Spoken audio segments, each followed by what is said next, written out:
Journal बनाना है पहले, journal आपको करना है, जर्नल कर लो पहले फटाफट, 5 मिनट में जर्नल एंट्रीज कर लो सब, उसके बाद अकाउंटिंग इक्वेशन बताओ।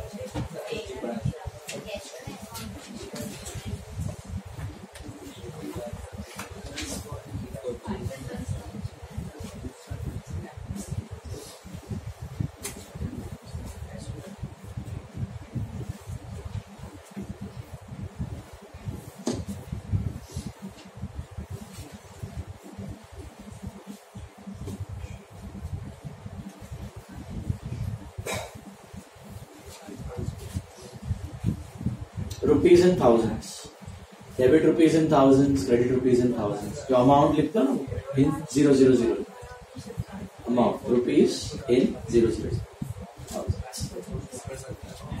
बहुत बड़े फिगर्स है।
हो गया सबको?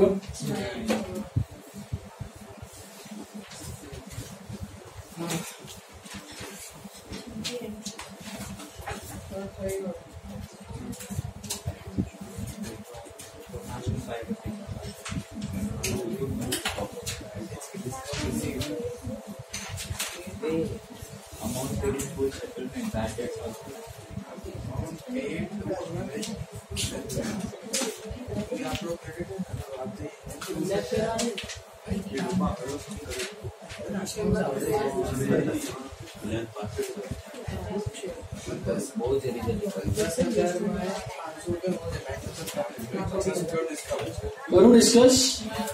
चलो, Ajit started business with a capital of 4 lakhs. Entry is cash to capital 4 lakhs. Okay. He withdrew cash from the business from the bank 2000. तो यहाँ पे ना ऊपर बैंक टू कैपिटल लिख दो कि उसने बैंक से निकाला तो बैंक में होगा तो निकालेगा ना पैसे. ऊपर बैंक टू कैपिटल कर दो भाई. ओके, अगर क्लिक नहीं हुआ तो अभी लिख दो. समझ में आया क्यों? क्योंकि स्टार्ट किया था और अभी उसने निकाला है तो बैंक में डालोगा तो निकाल पाएगा. तो bank to capital 4 lakhs, cash to bank 2000. Purchase goods making the payment through bank. Purchase to bank 15,000. He sold goods of 16,000 and received payment through bank. Bank to sales 16,000. Purchase furniture and paid by check. Furniture to bank 2,500. 2,500. He sold goods to Arvind 2,400. Arvind to sales 2,400. This was on credit. You know ना how to determine credit or cash. Party का नाम होना चाहिए. For cash, for check कुछ नहीं होना. That means it's on credit. दोनों में से एक भी कंडीशन वायलेट हो गया तो it's on cash. He returned goods to Amrit. So Amrit to purchase returns 500. He received from Arvind 2,300 in full settlement. So cash discount allowed to Arvind 2,300, 200 and 2,500. 23 एक minute sorry. He received 2,300 in full settlement from Arvind. तो 100 रुपया discount है ना. तो cash discount allowed to Arvind 2,300, 100 and 2,400. 200. 2,300, 100 and 2,400. बराबर है. Then he withdrew goods for personal use. So drawings to goods withdrawn for personal. Drawings to purchase. CMA purchase. Drawings to purchase 1,000. Drawings to purchase 1,000 मिला. हाँ. Withdrew cash from business for personal use, that is drawings to cash 2,000. He paid telephone charges to cash, that is telephone expense to cash 110. Amount paid to Amrit in full settlement 9,450. कैसा ढूंढने वाला मैं आपको? Purchase return नहीं था तो 9,500 देना था, उसके जगह 9,450 दिया, 50 रुपया discount. So Amrit to cash to discount received. How do you find out credit है वो कितना देना है? Credit minus debit. How do you find out debit से कितना लेना है? Debit minus credit. सेम फंडा है. Got it? तो Arvind to cash to discount receive 9,500, 9,450 and 50 rupees. Correct. Stationery paid for stationery, rent and salary to staff. Entry होगा stationery account debit, rent account debit, salaries account debit to cash. मिला? क्या हुआ?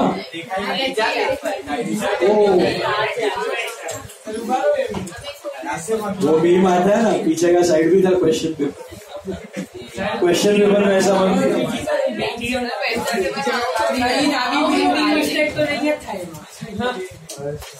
सही जाए तो जोवान आप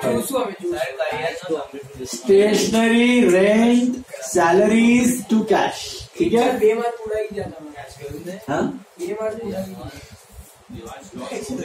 stationery, rent, salaries to cash and goods distributed as free samples. What is the advertisement to purchase? अब सब लोग बोर्ड पे देखो.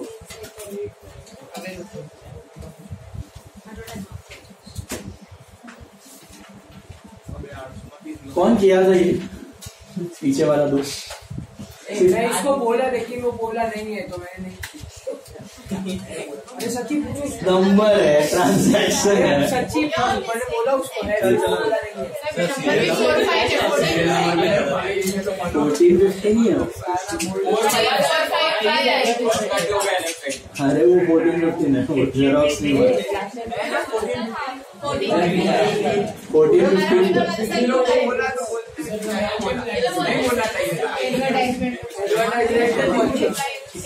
वो स्त्री है. वो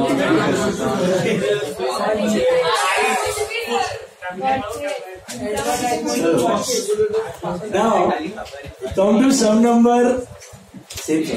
सेम सम उसका अकाउंटिंग इक्वेशन, ठीक है? क्या है accounting equation?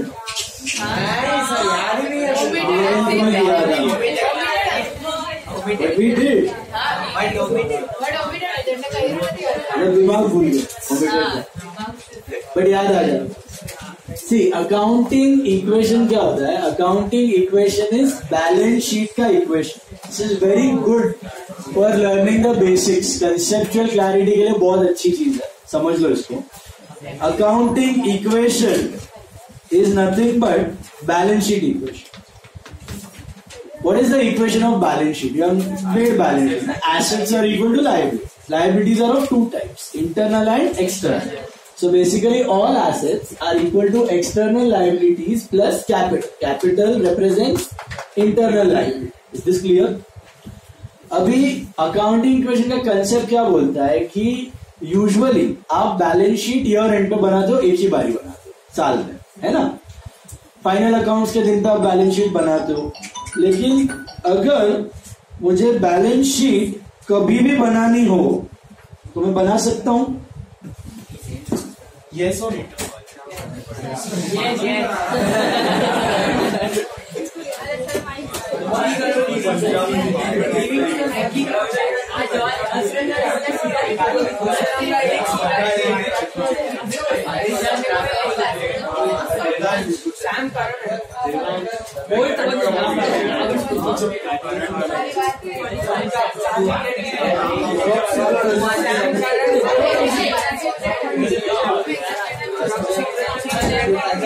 So, guys, listen now.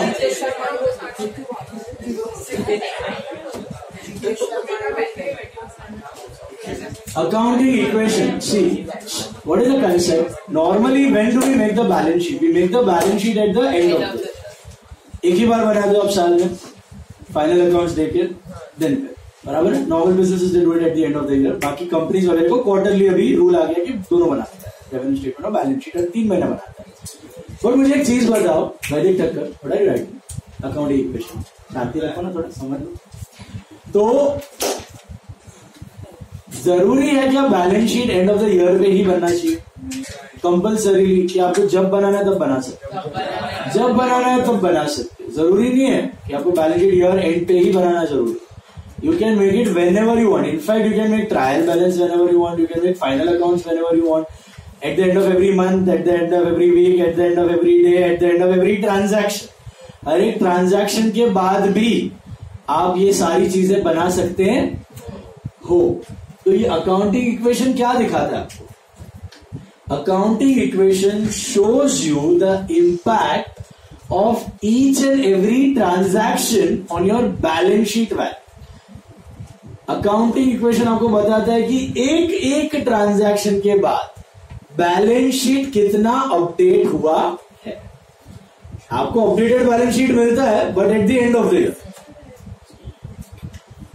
But ये आपको हर दिन का अपडेटेड बैलेंस शीट का वैल्यू दिखा सकता है।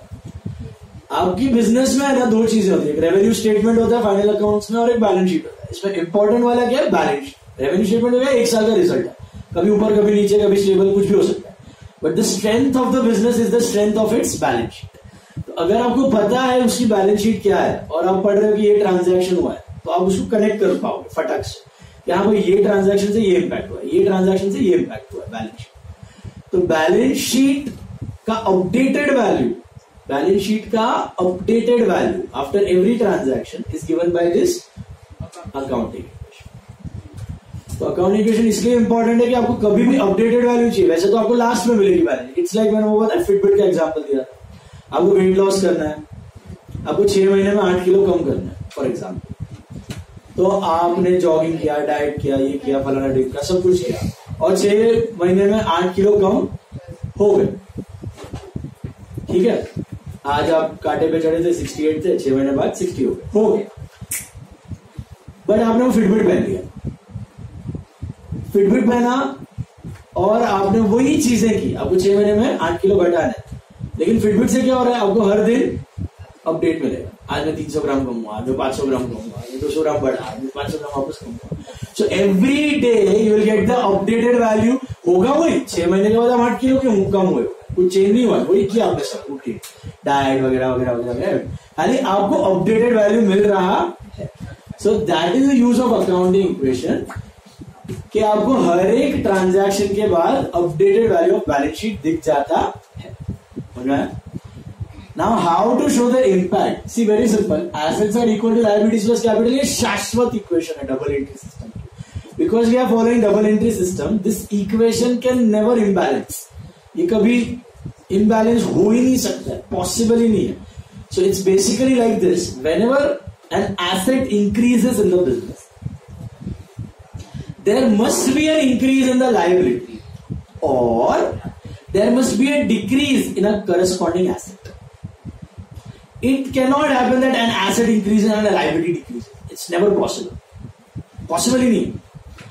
Asset बढ़ेगा तो सामने इंटरनल या एक्सटर्नल कुछ ना कुछ लाइबिलिटी बढ़ेगा, या तो एसेट घटेगा. सिमिलरली अगर कोई लाइबिलिटी बढ़ रही है इंटरनल या एक्सटर्नल, तो सामने कोई एसेट भी बढ़ना चाहिए, या फिर कोई करस्पॉन्डिंग लाइबिलिटी घटनी चाहिए. ये तो होना ही है. ये नहीं हुआ तो इक्वेशन बैलेंस रहने वाला. It is never possible that liability increases and asset decreases. Not possible, impossible. Okay, so अगर ऐसा हुआ भी तो सामने दूसरी लायबिलिटी से करस्पॉन्डिंग उसको कॉम्पेंसेशन मिलना चाहिए, या दूसरे एसेट से कॉम्पेंसेशन मिलना चाहिए. सो ये इक्वेशन तो बैलेंस ही रहेगी. अभी अपने को क्या करना है, अगर क्वेश्चन आया, जर्नल का भी क्वेश्चन आ सकता है, अकाउंटिंग इक्वेशन का भी क्वेश्चन आ सकता है, तो अकाउंटिंग इक्वेशन के लिए ड्रॉ कर लो. This is the particular part. यहाँ पे आप ट्रांजैक्शन लिखते हो. This is the particular part. Here you write the transaction. Question ही छापना है बेसिकली. ओके, एंड बाकी इसको इक्वेशन में आपको सेट करना है. Assets equal to liabilities plus capital. Sorry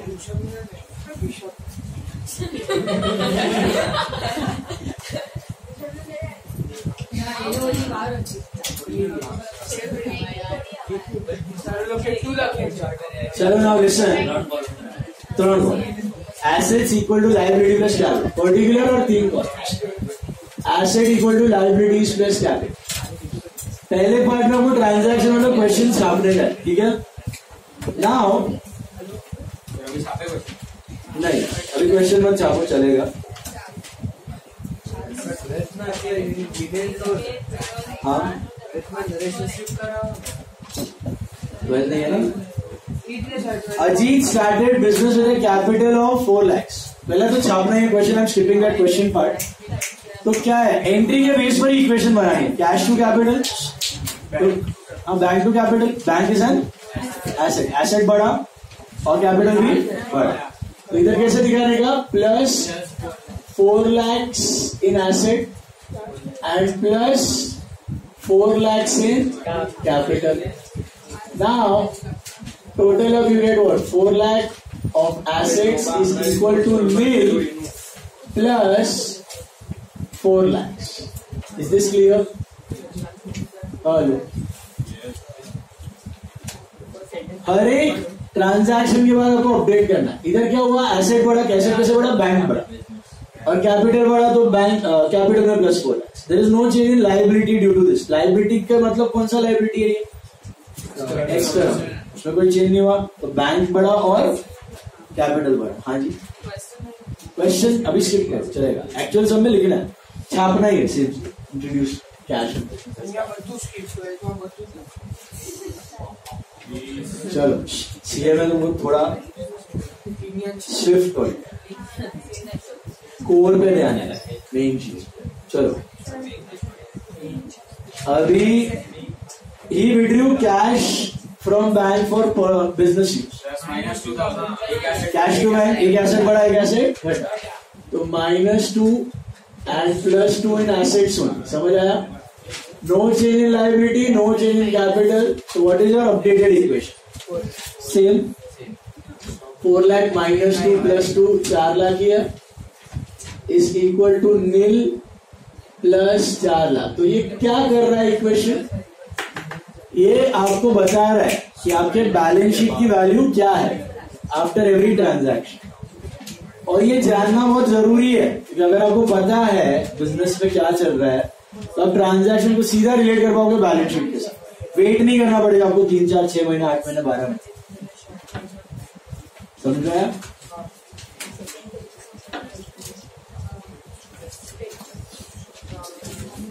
next one क्या है? एंट्री किया हुआ आपने purchase to bank. Now listen very carefully, purchase वैसे तो एक्सपेंस है, but for equation purpose you treat it as stock. ये एकमात्र ऐसी चीज है जिसको आप एक्सपेंस इनकम मत लो, परचेज सेल को treat it as goods stock, बाकी सब एक्सपेंस इनकम ही है। और एक्सपेंस इनकम होंगे ना तो कैपिटल में एडजस्ट करना है, एक्सपेंस होगा तो कैपिटल घटेगा और इनकम होगा तो कैपिटल बढ़ेगा। लेकिन परचेज सेल को don't treat it as expense income, treat them like goods stock. Okay, खाली परचेज से। अभी समझो आपने रेंट पे किया, रेंट टू कैश, तो एसेट घटा और रेंट एक्सपेंस है ना, कैपिटल घटा। क्योंकि प्रॉफिट कैसे मिलता है? इनकम माइनस एक्सपेंस, और प्रॉफिट आप कैपिटल में ऐड करते हो। तो basically what are doing, you are adding all the incomes and subtracting all the expenses from capital. तो अगर एक्सपेंस इनकम हुआ तो किसमें एडजस्ट करने का? कैपिटल। समझा? लेकिन परचेज और सेल को don't treat it as expense income for the purpose of equation, treat them like goods assets. तो आपने परचेज टू बैंक, तो स्टॉक बढ़ा और पैसा घटा, तो माइनस प्लस दोनों किधर आएगा? एसेट्स। तो minus 15,000 and plus 15,000। Is this clear? ए लो, तो आपका इक्वेशन स्टिल रिमेन्स सेम, बराबर है? समझ में आया?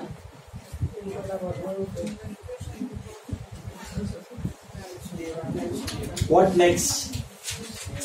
He sold goods of 16,000 and received the payment through bank.